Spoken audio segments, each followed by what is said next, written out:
Welcome back to my YouTube channel. പറ welcome back to my YouTube channel. Welcome back to my YouTube channel. Hi guys, welcome back to my YouTube channel. പറ welcome back to my YouTube. ഞാൻ intro പറയുമ്പോൾ തന്നെ ഷേസുബേബി ഭയങ്കര ഹാപ്പിയിലാണ് കേട്ടോ. ഞാൻ അന്ന് phone എടുത്തിട്ട് രാവിലെ തന്നെ ഓനെയും കൂട്ടിയിട്ട് ഇങ്ങനെ വീഡിയോ ചെയ്യാൻ നിൽക്കുകയാണ്. അപ്പോൾ ഷേസുബേബി ഭയങ്കര സന്തോഷത്തിലാണ് കേട്ടോ. പിന്നെ ഇന്ന് എന്തായാലും എന്താ പറയുക, കുട്ടികൾക്ക് സ്കൂളൊന്നും ഇല്ലല്ലോ. അപ്പോൾ ഇന്നലെ തന്നെ കനത്ത മഴ കാരണം അവധി ഉണ്ട് എന്നുള്ളത് നമുക്ക് വൈകുന്നേരമൊക്കെ ആയപ്പോൾ ഗ്രൂപ്പിലൊക്കെ വന്നിരുന്നു കേട്ടോ. അപ്പം അങ്ങനെ നമ്മളെന്താ പറയുക, കുട്ടികൾക്ക് സ്കൂളൊന്നും ഇല്ലല്ലോ. അപ്പം നമ്മളങ്ങനെ എന്താ പറയുക, പ്രത്യേകിച്ച് പ്ലാനൊന്നും ഇല്ലാതെ നമ്മൾ ഉമ്മി ഞാനൊക്കെ അത്യാവശ്യം ഒന്ന് കടന്നിട്ടാട്ടോ എണീറ്റത്. പിന്നെ എണീറ്റിട്ട് അങ്ങനെ ഉമ്മ രാവിലെ തന്നെ ചോറും കാര്യങ്ങളൊക്കെ തീമട്ടിയിരുന്നു കേട്ടോ. പിന്നെ ഉമ്മ ദോശയും ചുട്ടു. ദോശ നമുക്ക് എളുപ്പമല്ലേ, അപ്പം നമുക്ക് ഇഷ്ടമാണ് അങ്ങനെ ദോശയും ചുട്ടു കേട്ടോ. പിന്നെ കുറച്ച് കഴിഞ്ഞപ്പോഴാണ് ഇങ്ങനെ എന്താ പറയുക, ഉസ്നതാത്ത വരുന്നുണ്ട് എന്ന് പറഞ്ഞിട്ടോ. അപ്പോൾ എന്തായാലും ഓൾക്ക് പിന്നെ വെള്ളിയാഴ്ചയും അവിടെ സ്കൂള് അവധിയാണ്, പിന്നെ ശനി സ്കൂളിൽ ഉണ്ടാവലുണ്ട്, വെള്ളി സ്കൂളില്ല, അങ്ങനെ കേട്ടോ. അപ്പോൾ എന്തായാലും വരാമെന്ന് പറഞ്ഞു. നമ്മളാണെങ്കിൽ ഒരു പ്ലാനിങ്ങും ഇല്ല, വൈകി എണീച്ച് ചായയും കുടിച്ച് അങ്ങനെ കുത്തിരിക്കുകയാണ് കേട്ടോ. അപ്പോൾ എന്തായാലും ഓള് വരുമ്പോഴത്തേന് അടിക്കലും തുടക്കലും പിന്നെ ഫുഡും കാര്യങ്ങളൊക്കെ ചെയ്യണം കേട്ടോ. ഓള് നേരത്തെ വരുമെന്നാണ് കരുതിയിരുന്നത് നമ്മൾ. അപ്പം അങ്ങനെ നമ്മൾ പെട്ടെന്ന് ദോശയും ചായ കുടിച്ച് പിന്നെ ഷേസു ബേബിക്ക് ഫുഡ് കൊടുത്തു. റൈ ബേബി പിന്നെ ഇപ്പം അങ്ങനെ ഒറ്റക്ക് കഴിക്കും കേട്ടോ. ഇടയ്ക്ക് ഒരു പ്രശ്നമുണ്ട്, ഇടയ്ക്ക് പ്രശ്നമല്ല കേട്ടോ. അങ്ങനെ 2 വട്ടം ഞാൻ തിരുമ്പാൻ വന്ന് പിന്നെ തിരുമ്പണ സ്ഥലത്ത് നിന്ന് അങ്ങോട്ട് തന്നെ പോയതാട്ടോ. കാരണം നല്ല മഴയായിരുന്നു. ഒന്ന് മഴ തോർന്നപ്പോൾ ഞാൻ അങ്ങോട്ട് തന്നെ പോയി, പിന്നെ തിരിച്ച് പിന്നെ മഴ തോർന്നിട്ട് പിന്നെ തിരുമ്പാൻ വന്നതാണ് കേട്ടോ. അങ്ങനെ നമ്മളെല്ലാ പണിയും കഴിഞ്ഞ് ഒരു 2 മണി 2:30 ഒക്കെ ആവാൻ നേരത്താട്ടോ അവർ വന്നത്. പിന്നെ കണ്ടില്ലേ, ഭയങ്കര സ്നേഹപ്രകടനമാണ് കേട്ടോ. നമ്മൾ ആദ്യം മോനും ഇസാമും ഷേസാനും എല്ലാവർക്കും ഭയങ്കര സന്തോഷമാണ് കേട്ടോ. നമുക്ക് നല്ലൊരു ഹാപ്പിനെസ്സാണ്. ആദി ഷേസാനൊക്കെ ഭയങ്കര കൂട്ടാണ് കേട്ടോ.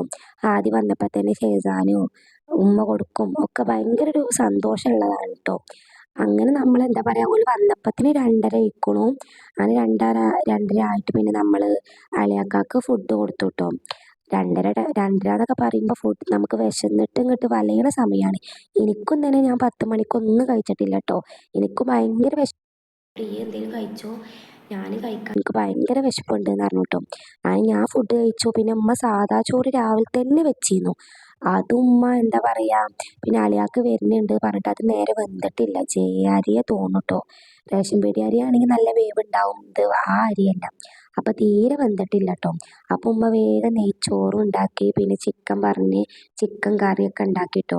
പിന്നെ ഷേസു ബേബിക്കാണെങ്കിലോ ഇവർ വന്നിട്ട് ഉറങ്ങാനൊരു താല്പര്യമില്ല കേട്ടോ. പിടിച്ച് കൊടുന്ന് ഞാൻ ഉറക്കിയതാണ് കേട്ടോ.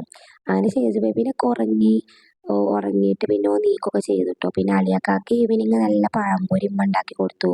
അളിയാക്കാക്ക് ഈ ചായക്കാണെങ്കിലും ഫുഡാണെങ്കിലൊക്കെ എന്താ പറയുക, എന്തും അളിയാക്ക കഴിക്കും കേട്ടോ. ഉമ്മ എന്തുണ്ടാക്കി കൊടുത്താലും കഴിക്കും. അപ്പോൾ ഇങ്ങനെ സ്പെഷ്യലാണെങ്കിൽ കൂടുതൽ എന്താ പറയുക സന്തോഷമാണ് കേട്ടോ.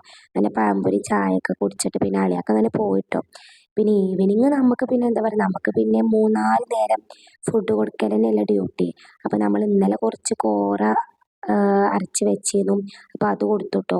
പിന്നെ അത് ഉണ്ടാക്കാൻ വേണ്ടി നിൽക്കുകയാണ്, സോറി. പിന്നെ നമ്മൾ ചായ ഉണ്ടാക്കാൻ വേണ്ടി നിൽക്കുകയാണ് കേട്ടോ. നമ്മളെ വീട്ടിലില്ല എല്ലാ ദിവസവും പാലുണ്ടാവും കേട്ടോ. പക്ഷെ നമ്മളെ വീട്ടിൽ ആരേലും വിരുന്നേര് വന്നാൽ അന്ന് പാലുണ്ടാവില്ല കേട്ടോ. അതങ്ങനെയാണ്. ഇപ്പോൾ ഏറെക്കുറെ നമ്മളെ വീട്ടിൽ എല്ലാ ദിവസവും പാലുണ്ടാവും. ആരേലും ഒരു ചായ ഉണ്ടാക്കാൻ നോക്കുമ്പോൾ അന്ന് പാലുണ്ടാവില്ല. അപ്പം നമ്മളങ്ങനെ എന്താ പറയുക, ഷേസു ബേബിക്ക് കോറി ഉണ്ടാക്കാൻ വെച്ചു. പിന്നെ ആളെ കഴിപ്പിക്കാൻ വേണ്ടി നല്ല പണിയാണ് കേട്ടോ. പിന്നാലെ നടന്ന് കഴിപ്പിക്കണം. പക്ഷേ ഇത് നല്ല കാര്യമാണ്. റാഗി നമ്മളെ കുട്ടികൾക്ക് പള്ളിപ്പെട്ട കഥയാണ് കേട്ടോ. കുട്ടികളുടെ ആരോഗ്യത്തിനും ഒക്കെ നല്ലതാണ്. അപ്പോൾ എന്താ പറയുക, പിന്നെ നമ്മൾ ചായയും ഇത് പിന്നെ ഉസ്താദ കൊടുന്ന പാലാണ് കേട്ടോ. ഓൾക്കും എനിക്കൊക്കെ തന്നെ എന്താ പറയുക, ചായ എന്ന് പറഞ്ഞാൽ ഒരു അഡിക്റ്റാണ് കേട്ടോ. ഭയങ്കര ഒരു അഡിക്റ്റാണ്. കുറേയൊക്കെ നിർത്താൻ നോക്കും കേട്ടോ. കുറേ പിന്നെ നമ്മൾ എന്താ പറയുക, പിന്നെ അങ്ങനെ കുടിക്കും കേട്ടോ. പിന്നെ രാവിലെ പിന്നെ മധുരമില്ലാത്ത സാധനം ഉമ്മ ഉണ്ടാക്കിയ ചായയും പിന്നെ പാലുണ്ടെങ്കിൽ വൈകുന്നേരം നല്ല സ്ട്രോങ് ചായ അങ്ങനെ ഉള്ളൂ കേട്ടോ. അങ്ങനെ നമ്മൾ അതിലേക്ക് നല്ലൊരു ഏലക്കായും ഇഞ്ചിയൊക്കെ ഇട്ടിട്ട് നമ്മൾ ചായ ഉണ്ടാക്കിയ ഒരു പ്രത്യേക ടേസ്റ്റ് ആയിരിക്കും കേട്ടോ. അങ്ങനെ ഇതാ നമ്മൾ എന്താണ് ഈവനിങ് ടൈം ആയിക്കോളും കേട്ടോ. താത്ത വരുന്ന ഒട്ടും പ്രതീക്ഷിച്ചിട്ടില്ല കേട്ടോ. താത്താടെ വരവ് ഒരു പ്രതീക്ഷിക്കാത്തൊരു വരവായിരുന്നു കേട്ടോ. പിന്നെ ഓള് വരികയാണെങ്കിൽ ഞാൻ പറഞ്ഞില്ലേ കൈ നിറയെ സാധനമായിട്ടുള്ളൂ കേട്ടോ വരിക. അങ്ങനെയല്ല ഓളെ കുട്ടികൾക്കാണെങ്കിൽ ഇവിടെ നമ്മളെ പീടിക അടുത്തില്ല അതുകൊണ്ട് അവർക്ക് എന്തെങ്കിലും കഴിക്കണം എന്നുണ്ടെങ്കിലും അപ്പം അതൊക്കെ ഫുള്ള് വാങ്ങിയിട്ടുള്ളൂ കേട്ടോ വരിക. കാരണം നമ്മളവിടെ പണ്ടത്തെ പാടത്തെ വീട് പോലെ കട അത്ര എടുത്തല്ല കേട്ടോ, കുറച്ച് നല്ലോണം പോകണം. അപ്പം അത് ഭയങ്കര ഒരു ബുദ്ധിമുട്ട് തന്നെയാണ് കേട്ടോ. കാരണം അനങ്ങിയ പീടികക്ക് പോയിരുന്ന ആൾക്കാരാണ് ഇപ്പോൾ ഇവിടെ അടങ്ങി കുത്തിരിക്കണം കേട്ടോ. പീടിക അടുത്തുണ്ടെങ്കിൽ ഒരു 10 വട്ടേലും ഓല് പോയി വന്നിട്ട് സാധനം വാങ്ങിയിട്ടുണ്ടാവും കേട്ടോ. പിന്നെ ഞാൻ പറഞ്ഞില്ലേ ഷേജു ബേബീനെ കഴിപ്പിക്കാൻ വേണ്ടിയിട്ട് നല്ല പാടാണ് കേട്ടോ. പ്രത്യേകിച്ച് വിരകിയതാണെങ്കിൽ ആളെ കൊണ്ട് എന്താ പറയുക ഈ പെരയുടെ ചുറ്റും നമ്മൾ നടന്നിട്ട് വേണം കേട്ടോ കഴിപ്പിക്കണമെങ്കിൽ. അങ്ങനെ ഇതാ കണ്ടില്ലേ ഓന് ഞാൻ ഫുഡ് എടുക്കുമ്പോൾ ബേക്കൊക്കെ ഇരിക്കുകയാണ് കേട്ടോ. എനിക്കാണെങ്കിലും ദേഷ്യം വരും, പക്ഷെ എങ്ങനെയും കഴിപ്പിച്ചിട്ടില്ലെങ്കിൽ ശരിയാവില്ല കേട്ടോ. ദിവസം നമ്മളല്ലെങ്കിൽ പഴം പിഴുങ്ങിയത് തന്നെ ദിവസം എന്തെങ്കിലും തന്നെ കൊടുത്താൽ ഓൾക്ക് മട്ടിപ്പും ഉണ്ടാവുമല്ലോ. അപ്പം നമ്മൾ ഉമ്മ ഉണ്ടാക്കിയ നല്ല പഴംപൊരിയും നല്ല ചായയും ഒക്കെ കൂട്ടിയിട്ട് നമ്മൾ ഈവനിങ് ടൈമിൽ ഉള്ളത് കഴിക്കുകയാണ് കേട്ടോ. ഇപ്പം ആണെങ്കിലും എനിക്ക് എന്താ പറയുക ഭയങ്കര വിശപ്പാണ് കേട്ടോ.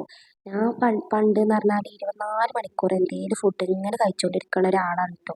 ഇപ്പം പിന്നെ ഇതുമ്മ കൂടിയ ശേഷമാണ് ഞാൻ എൻ്റെ കുറച്ച് ഫുഡ് കമ്മി ആക്കണം കേട്ടോ. ഇല്ലെങ്കിൽ ഞാൻ കഴിക്കുകയാണെങ്കിൽ ഇപ്പോൾ ഒരു 10-75 കിലോനേലും ഉണ്ടാവും കേട്ടോ. എൻ്റെ പഴയ ഞാൻ പ്രസവിച്ച് നീച്ച വെയിറ്റ് പിന്നെ പോവുകയല്ല കേട്ടോ, ആ വെയിറ്റ് ഉണ്ടാവും. അപ്പോൾ എല്ലാവരും നമ്മൾ ചാനൽ ഇഷ്ടപ്പെട്ടാൽ ലൈക്ക് ചെയ്യാനും സബ്സ്ക്രൈബ് ചെയ്യാനും കമൻറ്റ് ചെയ്യാനും മറക്കല്ലേ.